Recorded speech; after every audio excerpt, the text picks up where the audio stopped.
வணக்கம். மனம் கவர்ந்த பங்குச்சந்தை அப்படிங்கிற இந்த தொடரில் வார நாட்களில் நம்ம பங்குகளை பற்றி பார்த்துட்டு வரோம். இந்த வாரம் அப்படி நமக்கு பயனளிக்கக்கூடிய பங்குகளை பார்க்குறதுக்கு முன்னாடி புதிதாக இணைந்துள்ள அத்தனை நல்ல உள்ளங்களுக்கும் என்னுடைய மனமார்ந்த நன்றிகள். உங்களுடைய லைக்ஸ், கமெண்ட்ஸ் மற்றும் சப்ஸ்கிரிப்ஷன் மூலயமா நீங்கள் கொடுத்துட்டு வர ஆதரவுக்கு மிக்க நன்றி. சில பங்குகள் நல்லா இந்த வாரம் பெர்ஃபார்ம் பண்ணியிருக்கிறத நம்ம ஏற்கனவே சொல்லி நம்ம சேனலில் சொன்ன சில பங்குகளை முதல்ல பார்க்கலாம். அதில் குறிப்பாக முதல்ல ரயில்டெல், இது சமீபமாக சொன்னது தான். இது 493 612 அடுத்த கட்டமாக போகிறதுக்கு வாய்ப்புகள் உள்ள பங்காக அதை மாற்று நான் சொன்னது. கிட்டத்தட்ட 617ங்கிறது இந்த வாரத்தினுடைய உச்சமாக போயிருக்கு. நம்ம 612 கொடுத்துருந்தோம். க்ளோசிங் 696 90 க்ளோசிங் கொடுத்துருக்காங்க. ஸோ இந்த பர்டிகுலர் பங்கில் யாராவது உங்களுடைய முதலீட்டை கொண்டு சென்றிருந்தீங்கன்னா உங்களுக்கான நல்ல ஒரு ப்ராஃபிட் புக்கிங் பண்ணக்கூடிய ஏரியாவாக இந்த 2 ரெசிஸ்டன்ஸ் ஏரியாஸ் கடந்து இருக்கிறதுனால உங்களுக்கு ஒரு அலர்ட்டாக இருக்கட்டுமே அப்படிங்கிறதுக்காக இதை போட்டிருக்கேன். அது மாதிரி இன்னொரு பங்கையும் பார்க்கலாம். இரண்டாவதாக நம்ம பார்க்கக்கூடிய பங்கு இர்கான். இது 280 345 போட்டிருந்தோம். கொஞ்சம் தட்டுத்தாடு மாதிரினாலும் இன்றைக்கி இந்த பர்டிகுலராக இந்த வாரத்தில் 349 வரைக்கும் உச்சம் போய் அதனுடைய 2வது லெவலையும் போய் இது ரீச் பண்ணியிருக்கு. ஸோ இதுவும் ஒரு ரயில்வே பங்கு தான். இதுவும் நமக்கு ஒரு நல்ல ப்ராஃபிட்டை கொடுத்துருக்கு அப்படிங்கிறத நம்ம இதில் பார்க்கும்போதே தெரியுது. கொஞ்சம் உங்களுடைய ப்ராஃபிட்டில் கான்சென்ட்ரேட் பண்ணி ஒரு நல்ல லாபத்தை எடுத்துக்கணும் அப்படிங்கிறது தான் என்னுடைய எண்ணம். அடுத்து இன்னொரு சப்ஸ்கிரைபர் கேட்ட ஒரு கேள்வி ஒரு பர்டிகுலர் ஸ்டாக்கை பற்றி, அதையும் ஒரு எட்டு பார்த்துட்டு நம்ம புதிய பங்குகளுக்கு போகலாம். சப்ஸ்கிரைபர் கேட்ட கேள்வி பிபிசிஎல்லை பற்றி சொல்லுங்கள் அப்படின்னு. ரொம்ப சிம்பிள். 290 கிட்ட ஒரு நல்ல சப்போர்ட் எடுத்து அதுக்கு கீழே ரொம்ப வாரங்களாகவே க்ளோசிங் இல்லாமல் ஸ்ட்ராங்காக அதுக்கு மேலேயே நின்றுக்கிட்டு இருக்குது. 290க்கு கீழே வராத வரைக்கும் அதனுடைய செயல்பாடுகள் மேலே நோக்கி தான் இருக்கும். 340 அப்படிங்கிறது அடுத்த இந்த லெவல்லேருந்து இப்போ கிட்டத்தட்ட அது 304.55 தான் இந்த வாரம் க்ளோசிங் இருக்குது. 340 தான் இதற்கு முன்னாடி போன மிகப்பெரிய உச்சமாக இருக்குது. அது நெருக்கத்தில் போய் தான் திரும்பி வந்துக்கிட்டு இருக்கிறத நம்ம பார்க்க முடியுது. இந்த இடத்துலேருந்து இந்த 340க்கு அடுத்தபடியாக போகிறதுக்கான சந்தர்ப்பங்கள் இருக்குது. இதற்கு கீழே நீங்கள் வாங்கியிருந்தீங்கன்னா அந்த 340ல் நீங்கள் எக்ஸிட் பண்ணிக்கலாம். இல்லை அதையும் தாண்டி போகுங்கிற நம்பிக்கை இருந்துச்சுன்னா இன்னொரு 40 ரூபா மேலே 380 வரைக்கும் போகிறதுக்கான சந்தர்ப்பம் இருக்கும் அப்படிங்கிற மாதிரி தான் பிபிசிஎல்ல இப்போ இருக்கக்கூடிய சூழ்நிலைகள் காட்டிக்கிட்டு இருக்குது. எதுவாக இருந்தாலும் 290க்கு கீழே க்ளோசிங் வரும்போது கொஞ்சம் உங்களுடைய முதலீட்டில் சேஃப்கார்ட் பண்ணிக்கிறது நல்லது. உங்களுடைய முதலீடு எங்கே இருக்குது அப்படிங்கிறது எனக்கு தெரியாது. ஸோ அதை பேஸ் பண்ணி நீங்கள் உங்களுடைய இன்வெஸ்ட்மெண்ட்டை சேஃப்கார்ட் பண்ணிங்க. பொதுவாக நம்ம சொல்கிறது என்னென்னா கீழே சப்போர்ட் மேலே ரெசிஸ்டன்ஸ், இதுதான் நான் சொல்கிறது. டார்கெட் கீழே ஸ்டாப் லாஸ்ன்னு நான் எடுத்துக்கிறதே கிடையாது. எனக்கு அந்த கான்செப்ட் எனக்கு ஒத்தே வராது. டார்கெட்டுன்ற வார்த்தையே நான் சொல்ல மாட்டேன். இப்போ கூட 340ன்றது தான் என் ஃபஸ்ட்டு ரெசிஸ்டன்ஸாக எதிர்பார்க்குறேன். இன்னும் 380ங்கிறது அடுத்த ரெசிஸ்டன்ஸாக இருக்குது. இந்த 2 இடத்துக்கு நடுவில் நீங்கள் எங்கே வேணாலும் நீங்கள் உங்களுக்கு திருப்திகரமான இடத்துல நீங்கள் எக்ஸிட் பண்ணிங்க. கேள்விகள் கேட்டால் கூட சார் அடுத்த ரெசிஸ்டன்ஸ் சொல்லுங்கள், சப்போர்ட் சொல்லுங்கள் அப்படிங்கிற மாதிரி கேளுங்க. ஏன்னா அந்த டார்கெட்டுங்கிறது ஒன்லி ஃபார் அனலிஸ்ட்டுங்களுக்கு மட்டும்தான் அது பொருந்தும். நாம் அதில் டார்கெட்லாம் நம்ம பார்க்கக்கூடாது. நமக்கு நல்ல ஒரு ரெசிஸ்டன்ஸ் எங்கே இருக்குது, சப்போர்ட் எங்கே இருக்குது, அதை பேஸ் பண்ணியே நம்ம ட்ரேடிங்கில் மைண்ட் செட் இருக்கணும். நீங்களும் அதை ஃபாலோ பண்ணிங்க அப்படின்னா உங்களுக்கும் ஒரு பயம் இல்லாத ஒரு ட்ரேடிங் போகிறதுக்கு சௌகரியமாக இருக்கும். அடுத்து இந்த வாரத்துக்கான பங்குகள் என்னென்னன்றதை புதிய பங்குகளை பார்த்துடலாமா? இந்த வாரத்துக்கான முதல் பங்கு நம்ம பார்க்கக்கூடியது சன்டெக் ரியாலிட்டி அப்படின்னு சொல்லக்கூடிய பங்கு. 583 ரூபா 90 காசில் இதனுடைய க்ளோசிங் இருக்குது. இப்போ என்னை பொறுத்தளவில் இதனுடைய அடுத்த செயல்பாடுகள் எப்படி இருக்கும்னா, இந்த வாரத்தினுடைய ஹை 593.95. ஒருவேளை அந்த 593.95ங்கிறது 594ன்னு எடுத்துக்கிட்டோம்னா கூட அதை தாண்டி ஒரு க்ளோசிங் அடுத்த வாரம் கொடுக்கும்போது சற்றே அது மேலே போகிறதுக்கு தன்னை தயார்படுத்திக்கிட்டு மேலே போகும் அப்படிங்கிற மாதிரி எதிர்பார்க்குறேன். காரணம் அதனுடைய மூமெண்ட் அந்த ஸ்டைலில் கீழே ஒரு நல்ல ஒரு சப்போர்ட் 520 எடுத்துகிட்டு திரும்புகிறத நம்ம இந்த வாரத்திலே நம்ம பார்க்க முடியுது. அப்படி மேலே போகும்போது முதலாவது லெவலாக நமக்கு 644 அப்படிங்கிற ஃபஸ்ட்டு ரெசிஸ்டன்ஸ் லெவல் இதில் இருக்குது. அதையும் தாண்டி ஒரு ஸ்ட்ராங் க்ளோசிங் கொடுத்தாங்க அப்படின்னா 724 724 அப்படிங்கிற லெவல் அடுத்தபடியாக வரத்துக்கு வாய்ப்புகளாக இருக்கும் அப்படின்னு எதிர்பார்க்குறேன். நல்ல ஒரு சப்போர்ட்டு 380 அடுத்து சமீபத்தில் இது திரும்பி போயிருக்கிறதுனால இந்த 594 அது கடந்து செல்லும்போது 644ம் 724ம் வாய்ப்புகளாக இந்த ஸ்டாக்கில் இருக்கும்னு எதிர்பார்க்குறேன். என்ன செய்யுது அப்படிங்கிறத பொறுமையாக வெயிட் பண்ணி அந்த லெவலை கட் பண்ணும்போது மட்டும் உங்களுடைய இன்வெஸ்ட்மெண்ட்டை உங்களுடைய பர்சனல் அனலைசேஷனையும் அதில் கொண்டு போய் கண்டிப்பாக போகுன்ற நம்பிக்கை இருந்தால் மட்டும் உங்களுடைய முதலீட்டை அதில் கொண்டு போங்க. அடுத்த ஸ்டாக் பார்க்கலாமா? இரண்டாவது நம்ம பார்க்கக்கூடிய ஸ்டாக் வந்து PCBL. 285லேருந்து 225க்குள்ளே அதனுடைய மூமெண்ட்ஸ் சமீப காலங்களில் இருந்து இப்போவும் அதே 285 கிட்ட வந்து ஒரு ஹையை டச் பண்ணிவிட்டு 274.55 க்ளோசிங் கொடுத்துருக்காங்க. இப்போவும் நமக்கு வாய்ப்புகள் எப்படி இருக்குன்னா மேலே 285 கடக்கும்போது நமக்கு வாய்ப்புகள் தரும் அப்படிங்கிற ஒரு நம்பிக்கை இருக்குது. ஒருவேளை 285 கடந்து அதனுடைய போக்கு அடுத்து வரக்கூடிய வாரங்களில் இருந்துச்சு அப்படின்னா முதலாவது லெவலாக இதற்கு முன்னாடி போன அதனுடைய முக்கிய உச்சமான 345 தொடுவதற்கு வாய்ப்புகள் இருக்குது. 285க்கு மேலே க்ளோசிங் ஸ்ட்ராங்காக போச்சுன்னா அதையும் தாண்டிடுச்சுன்னா ஒரு ஃப்ரெஷ் பிரேக் அவுட் கொடுத்து 425 வரைக்கும் அடுத்த கட்டமாக போகலாம் அப்படிங்கிறது PCBLல இருக்கக்கூடிய சூழ்நிலை. ஸோ இதுதான் காரணங்கள். 285ம் 225க்கு உட்பட்டே சில காலங்கள் ட்ரேட் ஆகிட்டு இருந்தது. இப்போ ஒருவேளை அதுக்கு பிரேக் அவுட் கொடுக்கும்போது முதல்ல 345ம் அதன் பிறகு 425ம் வாய்ப்புகளாக இந்த ஸ்டாக்கில் வரலாம் அப்படிங்கிறது என்னுடைய கணிப்பு. ஸோ நீங்களும் அப்படி ஒரு வாய்ப்பை தந்தால் மட்டும் முயற்சி செய்யுங்க. இது என்னுடைய இரண்டாவது தேர்வு. அடுத்த ஸ்டாக் பார்க்கலாம். மூன்றாவது நம்ம பார்க்கக்கூடிய ஸ்டாக் வந்து ஐநாக்ஸ் விண்ட் லிமிடெட்.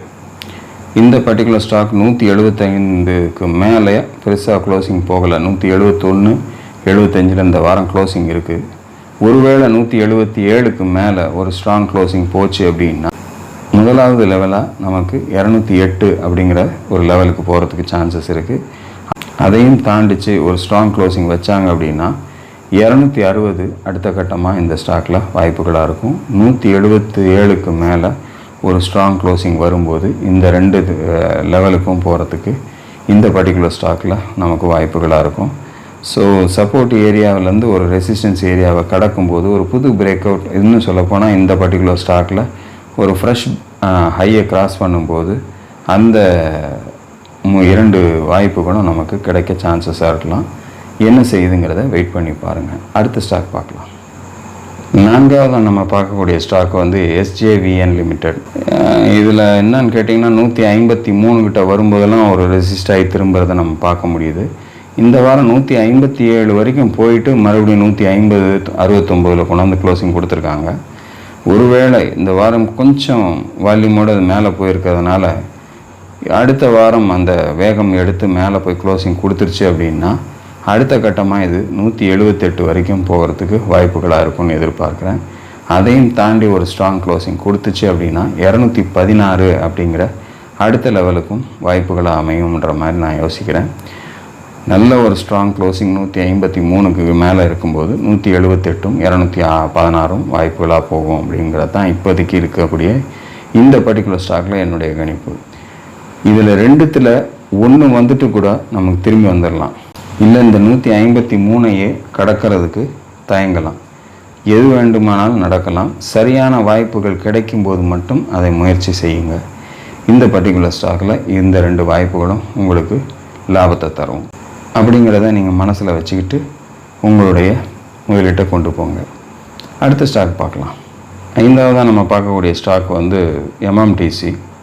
75 கடக்க முடியாமல் இருந்தது. கடந்த ஒரு 4 வாரத்தில் 75 கடந்து 91ஐயும் தாண்டி மேலே இந்த வாரம் போயிருக்கு. 93, 85 மேக்ஸிமம் டாப்பு. அதனுடைய க்ளோசிங் வந்து 88, 61 க்ளோசிங் கொடுத்துருக்காங்க. என்னை பொறுத்தளவில் இன்னும் கொஞ்சம் அந்த 91 தாண்டி அடுத்த வாரம் போகக்கூடிய வாய்ப்பு ஏற்பட்டுச்சுன்னா ஒரு ஃப்ரெஷ் ஹை இந்த பர்டிகுலர் ஸ்டாக்கில் கிடைக்கிறதுக்கு சான்சஸாக மாறும். அந்த ஃப்ரெஷ் ஹை கிடச்சி அது மூவ்மெண்ட் எடுத்துச்சு அப்படின்னா ஃபஸ்ட்டு லெவலாக 116 அப்படிங்கிற லெவலுக்கு MMTCயில் சான்சஸ் இருக்குது. அதையும் தாண்டி ஒரு ஸ்ட்ராங் க்ளோசிங் கொடுத்துச்சு அப்படின்னா 140 அப்படிங்கிற இரண்டாவது ரெசிஸ்டன்ஸ் லெவலுக்கும் போகிறதுக்கு வாய்ப்புகளாக எடுத்துக்கலாம். நீங்களும் அனலைஸ் பண்ணுங்கள். நீங்களும் இதை தான் காரணங்கள்னு தெரிஞ்சுக்கிட்டு அதற்கு பிறகு நீங்கள் உங்கள் முதலீடுகளை செய்யுங்க. ரொம்ப சிம்பிள் மெத்தடில் நம்ம இந்த பர்டிகுலர் ஸ்டாக்ஸில் எப்படி நீங்கள் வந்து ஒரு சின்ன ப்ரைஸ் ஆக்ஷன் மெத்தட்ஸில் உங்களுடைய இன்வெஸ்ட்மெண்ட்டை கொண்டு போகலாங்கிறது தான் நான் வாரம் எனக்கு எப்படி நான் தேர்வு செய்து கொள்கிறேனோ அதை தான் உங்களுக்கும் பகிர்ந்துட்டு வரேன். அதை மனதில் வைத்து உங்களுடைய முயற்சிகளை நீங்கள் செய்யுங்க. முன்னாடி செய்த தவறுகளை ஞாபகப்படுத்தி நம்ம பார்க்கறதுல எந்தவித பிரயோஜனமும் கிடையாது. ஆனால் அந்த தவறுகளை நாம் திருத்தி கொண்டு நாம் இழந்ததை மீண்டும் எடுக்கிறதுக்கு அடுத்து நாம் என்ன செய்யணும் அப்படிங்கிற எண்ணத்தோட இந்த பர்டிகுலராக பங்குச்சந்தையில் ஈடுபடுறது தான் ரொம்ப முக்கியம். இதில் யாருமே 100% எக்ஸ்பர்ட்ஸுன்றதே கிடையாது.